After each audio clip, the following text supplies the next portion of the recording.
8 साल जो मुकम्मल हो चुके हैं और 9 साल पूरे होने वाले हैं इस फाउंडेशन को, एकता एंटी करप्शन।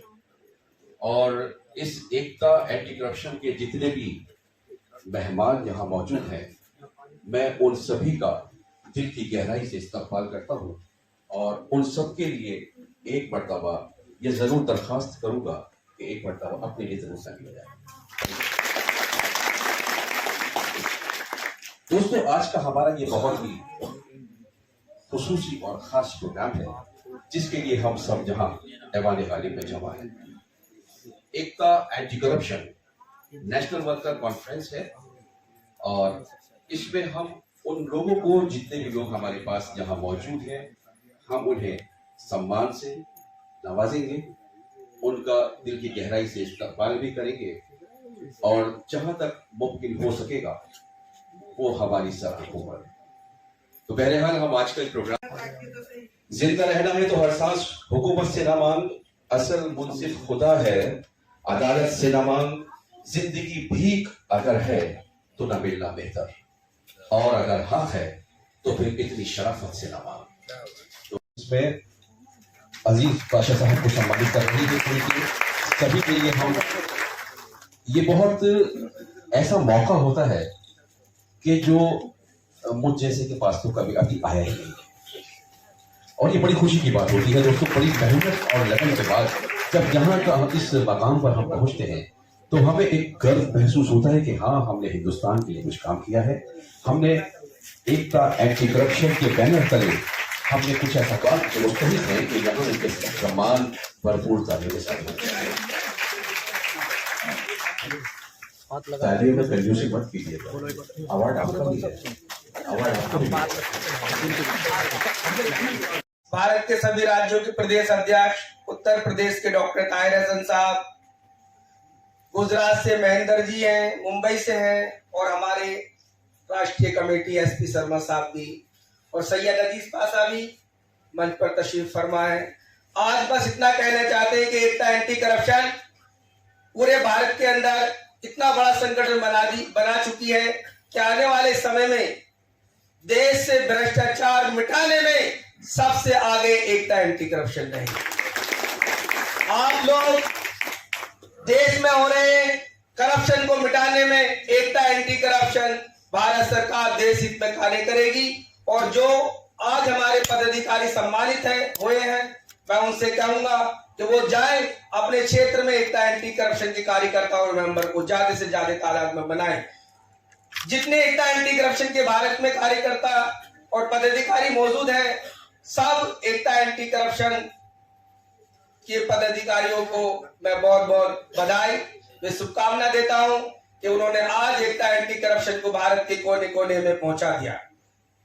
और इसी बीच में हमारे जो वाइस प्रेसिडेंट हैं एसपी शर्मा साहब, कपूर सिंह सिसोदिया, वसीम अख्तर साहब, हमारे दिल्ली से भी हैं राजू ठाकुर साहब जो प्रवक्ता है एकता एंटी करप्शन से।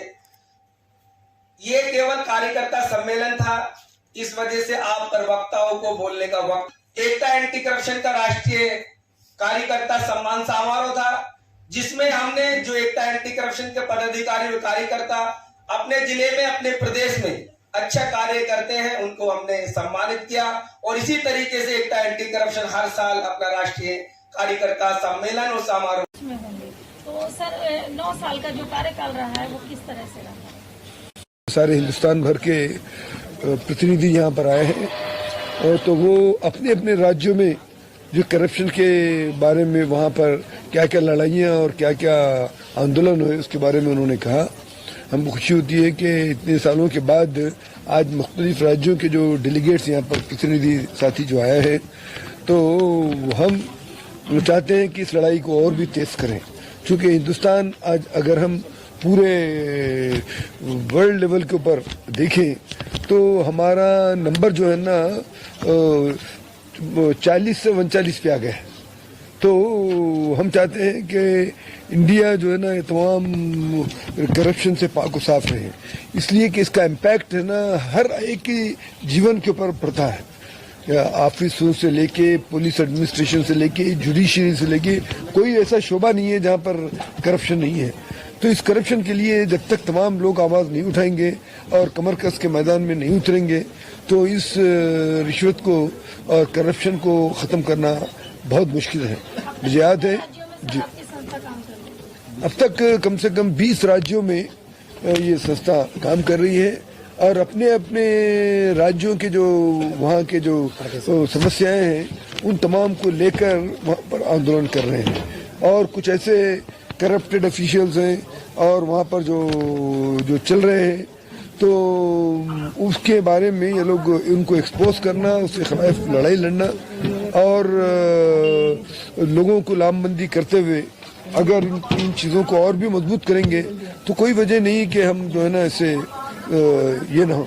इससे पहले नोटबंदी को हुकूमत ने किया। आपके बीच में परेशानियां आती हैं वो सब जाहिर है ये इस मामले में तो बहुत सी परेशानियां हैं, क्योंकि ये मामूली काम नहीं है, मामूली ये नहीं है, कर्तव्य नहीं है।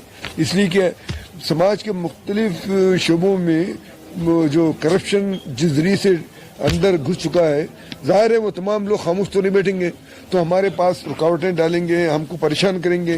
वो उसके बावजूद भी हम अपने तरफ से एक घट निर्णय लेके इसको एक चैलेंजिंग तरीके से काम करने की हम कोशिश कर रहे हैं। सर अभी थोड़ी देर में मैंने जिक्र सुना कि आपकी टीम ने काफी अच्छा काम किया हुआ है और हर जगह मतलब है, और ज्यादातर आपकी टीम ने एक मंत्री जी ने कहा कि पत्रकारों को रिश्वत लेते हैं ज्यादातर हमारी टीम ने कितने पत्रकारों को बंद कराया? ऐसा है कि मैं कोई फला नाम लेना नहीं चाहता, चूंकि जिंदगी के हर शोबे में जो है ना पॉलिटिकल लोगों से लेके, जुडिशरी से लेके, पत्रकारों से लेके हर जगह पर जो है ना ये दीमक के माने हमारी तमाम चीजों को खा रहा है। तो कोई ऐसी जगह नहीं है जहां पर रिश्वत न हो। तो यही वजह है कि अपने 180 कंट्रीज में हमारा जो शुमार जो है ना 13 and 40 से 40 से ये कदम और अपन आगे बढ़े, हालांकि कम होना चाहिए, ज्यादा होना चाहिए था। तो हम यही चाहते हैं कि तमाम लोग मिलके, सिर्फ खाली हुकूमत का काम नहीं है और जो है ना जो एंटी करप्शन ब्यूरो है या ईडी ये जो सीबीआई वगैरह जो है वो नहीं है, बल्कि तमाम लोगों में जब तक जागृति नहीं आएगी कि ये एक ऐसी बुराई है जिसको समाज से उखाड़ फेंकना जरूरी है, जब भी हमारा देश तरक्की कर सकता है। सर एक चीज और भी आती है, हर डिपार्टमेंट के अंदर ये चीज होती है, ऐसा कोई डिपार्टमेंट नहीं है आज के हमारे हिंदुस्तान के अंदर जो ये चीज करप्शन ना हो। ऐसा कोई मतलब कुछ भी नहीं बना, जैसे कोई एनजीओ है या कोई मीडिया है, या अभी मैंने सुना मीडिया के बारे में या किसी के बारे में भी, तो ऐसा हमारी टीम के अंदर ऐसा तो है तो नहीं। आपकी टीम के अंदर तो कोई करप्शन वगैरह कोई भी है नहीं, क्योंकि आप तो करप्शन को बंद करते हैं, राइट? हमारा असल मेन जो उद्देश्य है कि करप्शन के खिलाफ लड़ना, तो हम ऐसे लोगों को पाको साफ लोग इनकी हिस्ट्री देखते हुए कि ये हमारे संस्था में आने से पहले उन्होंने करप्शन के खिलाफ लड़ाई लड़ी या नहीं, लोगों को एक्सपोज किया या नहीं, और आइंदा चलने के लिए जो हमारे सामने रोड़े आएंगे उसको निकालने के लिए उनके पास वो हिम्मत है या नहीं, वो तमाम देखने के बाद ही हम उनको प्लेसमेंट देते हैं, वरना उनको जिम्मेदारी नहीं देते। आप किस तरह से करेंगे? जी, जो आप बता रहे हैं ना कि हम टेस्ट करते हैं कि किस तरह से वो हमारे टीम में जोड़ने लायक है कि नहीं, और चीजें लाने करने के लायक है या नहीं, डेयरिंग है या नहीं, तो कैसे उसको? तो क्या होता है, टाइम टू टाइम हर महीने एक आध जो एक्टिव यूनिट है, एक्टिव यूनिट महीने में एक मरतबा एग्जीक्यूटिव कमेटी होती है। वो एग्जीक्यूटिव कमेटी में सोच विचार होता है कि हमने प्रोग्राम लिया था, किसने किस तक इम्प्लीमेंट किया, तो उससे हमको आसानी से पता चल जाता है कि ये एग्जीक्यूटिव मेंबर्स जो हैं अब जो बिल्कुल जम के मैदान में लड़ रहे हैं, उनको हम प्रमोशन देने के बारे में, उनको और भी जिम्मेदारी देने के बारे में सोचते हैं। अगर फर्ज कीजिए खाली साल में एक मरतबा खाली अधिवेशन कर दें, कॉन्फ्रेंस कर दें, तो हमको पता नहीं चलेगा। मगर हम आपने सवाल मेरा घुमा दिया सर। मैंने पूछा जो नए कैंडिडेट आपके साथ जुड़ेंगे उनको आप कैसे जज करेंगे कि वो आपके साथ टीम में काम करने लायक हैं या नहीं?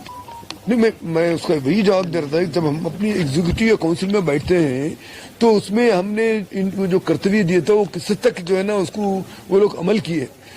क्या उन्होंने मैदान में उतर के ऐसे रिश्वतखोर ऑफिशियल्स के खिलाफ कुछ लड़ाई लड़े या न लड़े, या सिर्फ खाली रेजोल्यूशन पास कर रहे हैं।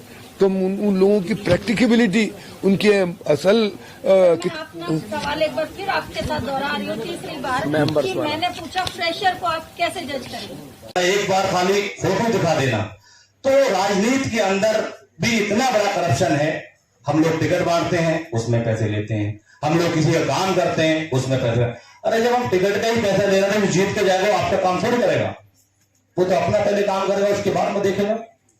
तो मेरा कहने का मतलब ये है कि अगर राजनीतिक पार्टियां, देखिए विभाग की बस की बात नहीं है वो करप्शन कर ले, किसी अधिकारी की बस की बात नहीं करप्शन कर ले। जब तक उनके आका उनको सहने देंगे, उनकी बस की बात ना वो करप्शन कर ले। क्योंकि मैंने खुद देखा है।